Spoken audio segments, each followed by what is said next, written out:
Assalamualaikum warahmatullahi wabarakatuh. Perkenalkan, nama saya Yanuar Noval Fikri dengan NIM 201030410032. Di sini saya akan menyampaikan tentang contoh penerapan kasus AHP dan SAW. Yang pertama, AHP atau Analytic Hierarchy Process adalah salah satu algoritma yang digunakan untuk menentukan skor dari inputan data-data yang ada. Nantinya, skor-skor tersebut dapat diurutkan sehingga dapat digunakan untuk mengambil data dengan skor tertinggi atau terburuk tergantung kebutuhan. Jadi, menggunakan metode AHP ini dapat sesuai kebutuhan yang kita ambil. Semisal kita butuh dengan nilai tertinggi atau nilai terburuk. Yang kedua, SAW atau Simple Additive Weighting juga dikenal dengan istilah metode penjumlahan terbobot.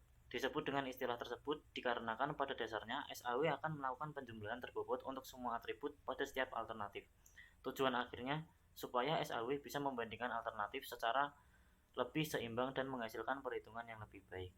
Jadi menggunakan metode SAW secara alternatif ini dapat menghasilkan perhitungan yang lebih baik dan seimbang. Contoh penerapan penggunaan SAW: seleksi penerima beasiswa berdasarkan IPK, penghasilan orang tua, jumlah tanggungan, dan prestasi. Perhitungan SAW di bawah ini terdapat tabel yang ada dua data, yaitu dengan nama Burhan dengan IPK 3, penghasilan orang tua 5 juta, jumlah tanggungan 3, prestasi internasional, dan sedangkan Aldi IPK 3,5, penghasilan orang tua 4 juta, jumlah tanggungan 2, prestasi nasional. Di sini kita akan melanjutkan ke tahapan normalisasi. Berikut Burhan dengan IPK dengan hasil yang tadi 1,5, karena sebelumnya IPK Burhan 3 dibagi 2 karena jumlah data yang ada karakternya ada 2, jadi kita bagi 2. 3 bagi 2 hasilnya 1,5. Penghasilan orang tua 1,5, tanggungan 1,5, prestasi 2. Sedangkan Aldi IPK 1,75, penghasilan orang tua 1, tanggungan 1, prestasi 1,5. Keterangan tadi penghasilan orang tua 4 juta, nilainya 3.